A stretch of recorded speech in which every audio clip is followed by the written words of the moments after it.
S'amuser et se cultiver sans avoir trop chaud. Une équation pas toujours facile à réaliser cet été, mais c'est possible. Il y a par exemple le château de Mains-sur-Loire, à quelques kilomètres d'Orléans.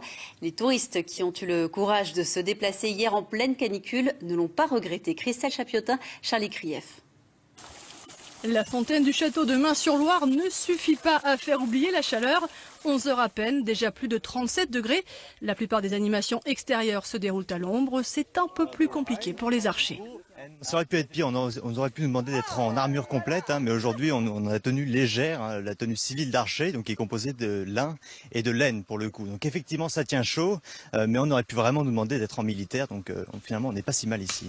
Et pendant que notre archer se désaltère, les visiteurs se dirigent vers le château pour trouver un peu de fraîcheur, à l'image de ce groupe de touristes anglais. C'est super ici avec le tir à l'arc. Et après, on va descendre parce que dans la chaleur, c'est vraiment super là-bas. Mais avant cela, petit passage vers la cuisine à la rencontre de Marie, la maîtresse des lieux. Bonjour, qu'est-ce qui se passe ici aujourd'hui? Aujourd'hui, exceptionnellement, on n'a pas fait de feu. Oh oui, à cause de chaleur. De la chaleur. Oui. On s'adapte aux conditions météo. Aujourd'hui, c'est repas froid. Après avoir présenté sa cuisine, Marie propose à ses visiteurs de descendre à la cave. On descend donc à 7 mètres sous la terre. Super, oui. On y va, oui.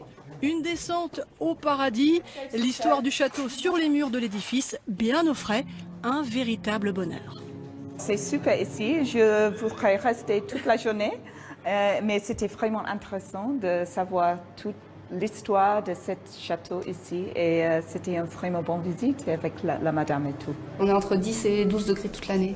C'est le frigo, donc il n'y a pas de variation de température, c'est le frigo, le cellier, on peut conserver le vin, la viande, la nourriture. Et les touristes?